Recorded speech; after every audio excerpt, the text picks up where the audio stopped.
Very important to everyone here at Sziget. We idolize her. We think she's one of the greatest minds of her generation.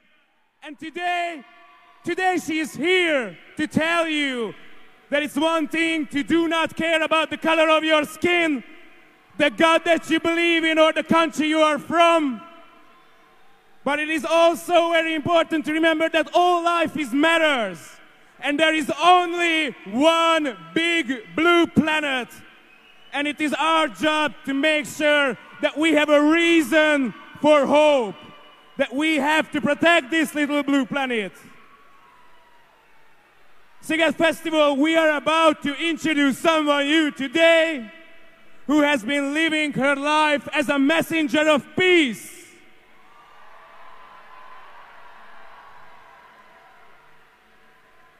Where are the Englishmen and the Englishwomen here at Sziget Fesztiválon? Make some noise!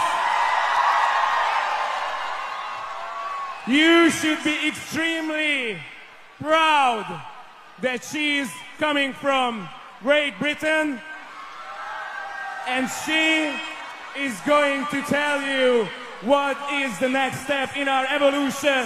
De mielőtt ez megtörténik, szeretném megkérni a házigazdákat, hogy köszöntsék a nemzetközi csapatot egy óriási hangzavarral. Hol vannak a magyarok? What about the front row? What about you guys? I want you to make some noise. Make sure that you are ready for the next step in our evolution. Fiúk, lányok, ladies and gentlemen, boys and girls, hölgyeim és uraim, az egyik legfontosabb ember a Sziget történetében. One of the most important speakers and mind in the history of Sziget Festival. We are giving you Jane Goodall.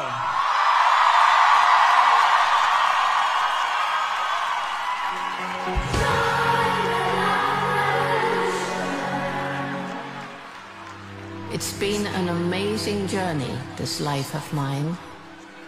This planet has filled me with the wonder of all living things, great and small. We cannot ignore this earth that surrounds us, that feeds us, shelters us, replenishes our bodies and our souls, and stretches our imaginations, where animals, plants, air, water, all care for us. We're all interconnected. People, animals, our environment. When nature suffers, we suffer. And when nature flourishes, we all flourish. I do believe in the possibility of a world where we can live in harmony with nature, but only if every one of us does our part to make that world a reality. So that when you look back over your journey, your life, you can truly say, I did make a difference.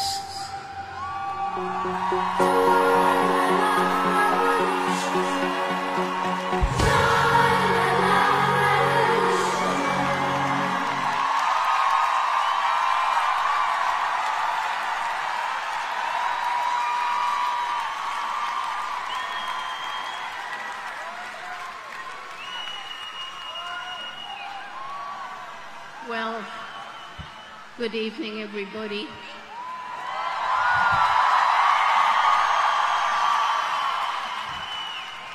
You're all really here to listen to music, and chimpanzees don't sing. But if I were to greet you in chimpanzee, I would say,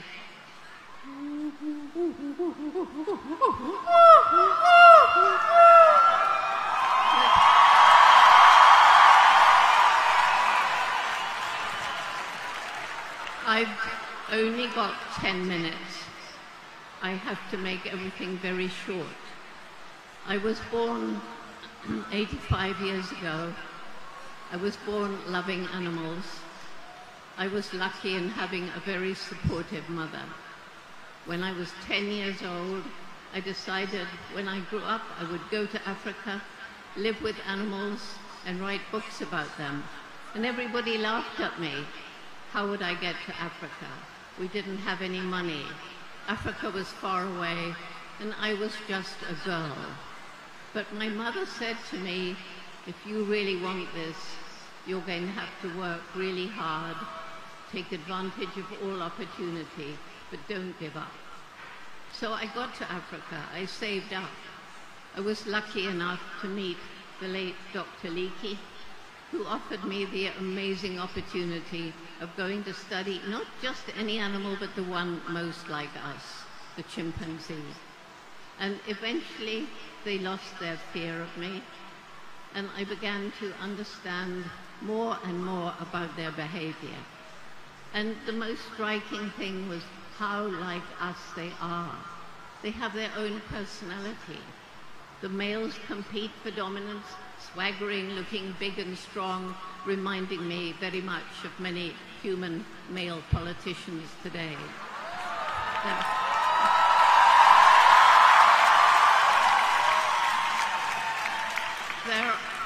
There are good and bad mothers in chimp society, as in human society, and the supportive mothers raise offspring who tend to do better in later life. We've been studying them now for 60 years, so we've been able to follow different generations.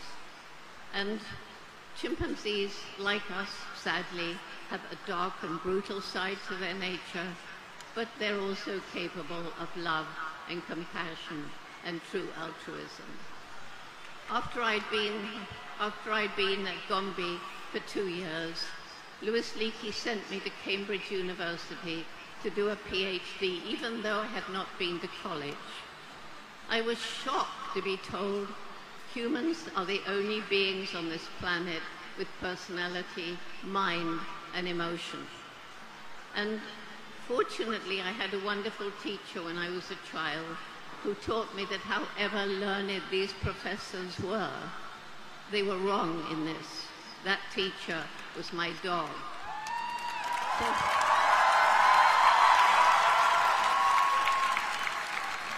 I got my PhD. I went back to Gombe and I built up a research station, and I could spend hours out in the rainforest learning about the interconnectedness of all living things, the importance of every species, no matter how small. They were the best days of my life. So why did I leave? Why am I traveling 300 days a year around the world talking to people like you? It was because in 1986, at a conference, I learned that chimpanzees were vanishing across their range, the forests were going, and I felt I had to do something about it. And as I was learning more and more about the problems faced by chimpanzees and other animals in Africa, I was also learning about the plight of so many African people living in extreme poverty with no good health and education facilities. I flew over the tiny Gombe National Park, which had been part of a great rainforest stretching across Africa, and saw a tiny island of forest surrounded by completely bare hills. And I realized if we don't do something to help the people, there's no way that we can try to save the chimps. And so the Jane Goodall Institute began a program to improve the lives of the people, not just there in Tanzania, but now in 6 other African countries. So in those areas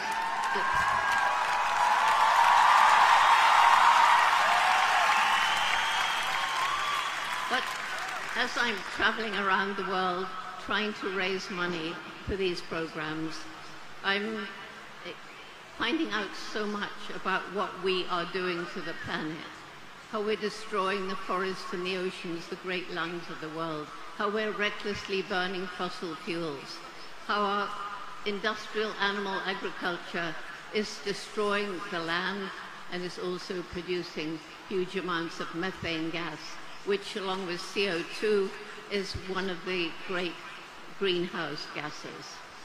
And so I'm meeting young people. I'm not surprised. They are feeling a loss of hope in the future. And so I decided I had to start a program for young people. It's called Roots and Shoots. It's here in Hungary. It's now in 60 countries around the world. We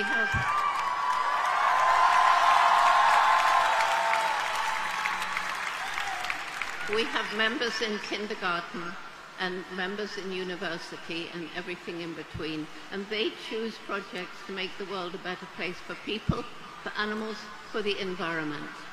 It's my greatest hope for the future. Young people, when they understand the problems and they're empowered to take action, are changing the world. But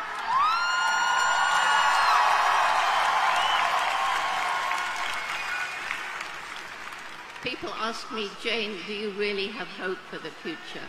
Because I've seen what's going on in the world, the destruction of the environment, and the problems that are being caused socially and politically, as well as environmentally.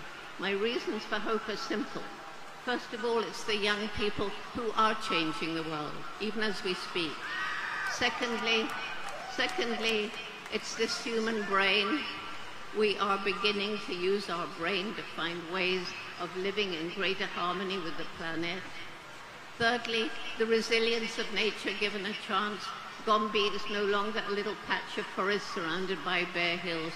The trees have come back because the people understand that saving the environment is for our own future, not just wildlife. We are part of the environment. We depend on the natural world for our own future. And then animals on the brink of extinction can be given another chance. And finally, there's what I call the indomitable human spirit, the people who tackle what seems impossible and won't give up. In Tanzania, where Roots and Shoots began, at the end of every gathering where the young people come together to share their projects, they always say something: we can save the world if we get together, and we will save the world if we get together. So at the end of every gathering they say, together we can, together we will. So can we all join together? Can we join together? Together we can. Together we will. Thank you.